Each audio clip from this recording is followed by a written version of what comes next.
আসসালামু আলাইকুম ভিউয়ার্স, আবারও চলে এসেছি নতুন কোনো রেসিপি নিয়ে। ডিম, দই, ওভেন ছাড়াই এক বাটি সুজি দিয়ে বানিয়ে দেখাবো ভীষণই হেলদি এবং টেস্টি সফট স্পঞ্জি তুলার মতো নরম তুলতুলে সুজির মিনি কেক। হাতে মাত্র 10 মিনিট সময় থাকলে এই কেকটা বানিয়ে নিতে পারবে। বাচ্চাদের স্কুলে টিফিন হিসাবেও এই কেকটা বানিয়ে দিতে পারো, এছাড়া চায়ের সাথে খেতেও দারুণ লাগে।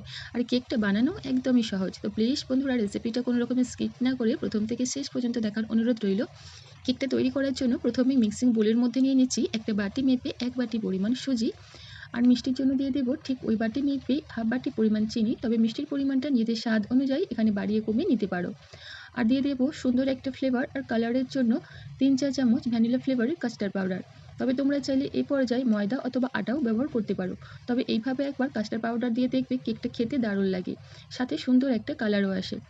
আর দিয়ে দিচ্ছি 2-4 চামচ গুঁড়া দুধ, হাতের কাছে থাকলে অবশ্যই ব্যবহার করবে, এতে করে কেকটা খেতে অনেক বেশি ভালো লাগে। আর দিয়ে দিলাম আগে থেকে জাল করে রাখা লিকুইড দুধ, ঠিক ওই বাটি মেপেই 1 বাটি পরিমাণ। এর থেকে বেশি দুধের প্রয়োজন হবে না, মাপটা একটু ঠিকঠাক রাখবে, তাহলে দেখবে কেকটা খুব সহজেই বানিয়ে নিতে পারবে। আর দিয়ে দিলাম 2-4 চামচ মেল্টেড বাটার, তবে তোমরা চাইলে এখানে সাদা তেল অথবা ঘিও ব্যবহার করতে পারো।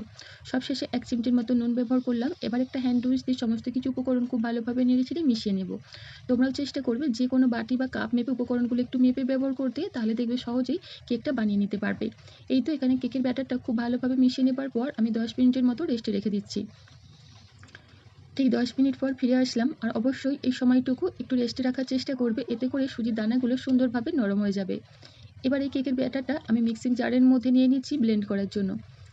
তো তোমরাও অবশ্যই এভাবে কেকের ব্যাটারটা একটু ব্লেন্ড করে তারপর কেকটা বানিয়ে নেবার চেষ্টা করবে, এতে করে কেকটা অনেক বেশি সফট আর স্পঞ্জি হবে।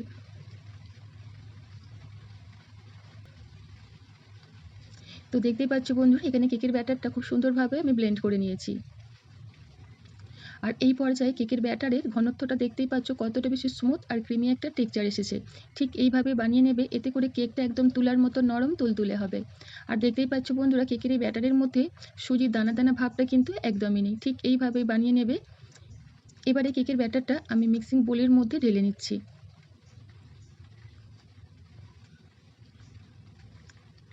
এবার এই ব্যাটারের মধ্যে দিয়ে দেবো 1 চা চামচ বেকিং পাউডার, আর দিয়ে দিচ্ছি 1 চা চামচের 4 ভাগের 1 ভাগ বেকিং সোডা। মাপটা একটু ঠিকঠাক রাখবে, তাহলে কেকটা দেখবে খুব সহজেই পারফেক্টভাবে তৈরি করতে পারবে। আর দিয়ে দিলাম সামান্য একটু পানি। এবার একটা হ্যান্ড উইচ দিয়ে আলতো হাতে সমস্ত কিছু ভালোভাবে নেড়েচেড়ে মিশিয়ে নেব। আমি এখানে ভ্যানিলা ফ্লেভারের কাস্টার্ড পাউডার ব্যবহার করেছি, তাই এক্সট্রা কোনো রকম এসেন্স ব্যবহার করছি না। তোমরা চাইলে এই পর্যায়ে এলাচের গুঁড়া অথবা ভ্যানিলা এসেন্সও ব্যবহার করতে পারো। দেখতেই পাচ্ছ বন্ধুরা, এখানে কেকের ব্যাটারটা কিন্তু একদম রেডি। ঠিক এইভাবেই বানিয়ে নিতে হবে। আর আজকের এই কেকগুলো এরকম একটা আপ্যাম প্যানের মধ্যে বানাবো। এইভাবে এই প্যানের মধ্যে বানিয়ে নিলে অনেকগুলো কেক একসাথে তৈরি করে নিতে পারবে। আর কেকগুলো বেক করতেও খুব বেশিক্ষণ সময় লাগবে না, দেখবে 3 থেকে 4 মিনিটের মধ্যে কেকগুলো তৈরি হয়ে যায়। এবারে প্যানের মধ্যে সামান্য একটু তেল খুব ভালোভাবে ব্রাশ করে নিয়েছি, এতে করে কেকগুলো খুব সহজেই উঠে আসবে বেক করার পর। তারপরে এই তো 1 চা চামচ করে ব্যাটার আমি দিয়ে দিচ্ছি। খুব বেশি ভরে দেবো না, কারণ এই কেকগুলো বেক হয়ে যাওয়ার পর বেশ কিছুটা ফুলে উঠবে, তাই চেষ্টা করবে সামান্য একটু ফাঁকা রেখে ব্যাটারটা ভরতে। দেখতেই পাচ্ছ বন্ধুরা, এখানে ব্যাটারটা কিন্তু খুব সুন্দরভাবে প্যানের মধ্যে আমি দিয়ে দিয়েছি। এবার বেক করার জন্য চলে যাব চুলায়। এদিকে চুলায় আমি আগে থেকেই একটা রুটি বেলার তাওয়া 5 মিনিট আগে বসিয়ে মিডিয়াম ফ্লেমে রেখে খুব ভালোভাবে গরম করে নিয়েছি। তারপর এর উপরে তাওয়াটা বসিয়ে ঢাকা দিয়ে চুলো ফ্লেমটাকে একেবারে লোয়ে রেখে আমি 3 থেকে 4 মিনিটের মতো কেকটাকে বেক করে নেব। এর থেকে বেশি সময় একদমই লাগবে না, কারণ কেকগুলো খুবই ছোট ছোট করে তৈরি। দেখতেই পাচ্ছ বন্ধুরা, ঠিক 5 মিনিট পর আমি ফিরে আসলাম। আর এই সময়ের মধ্যেই কেকটা কত সুন্দরভাবে বেক হয়েছে আর কতটা ফুলে ডবল হয়ে গিয়েছে। তো একইভাবে সমস্ত কেকগুলো আমি তৈরি করে নিয়েছি, তারপর একটা প্লেটের মধ্যে উঠিয়ে নিচ্ছি। আর কেকটা দেখতে কতটা বেশি সুন্দর আর লোভনীয় লাগছে, খেতেও দারুণ হয়েছিল। বাচ্চারা কিন্তু ভীষণ পছন্দ করে খাবে, একদমই নরম তুলতুলে, মুখে দিলেই মিলিয়ে যাবে। তার সাথে কেকটা হেলদিও বটে। এখানে কিন্তু কেকটা তৈরি করার জন্য আমি কোনো রকম আটা বা ময়দা ব্যবহার করিনি।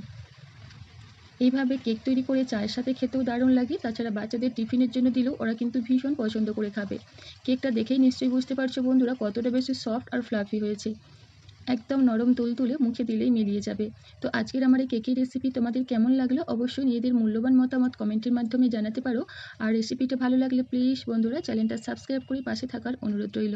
আবারও দেখা হবে নতুন কোনো রেসিপিতে। আজ তাহলে এই পর্যন্তই। আল্লাহ হাফেজ।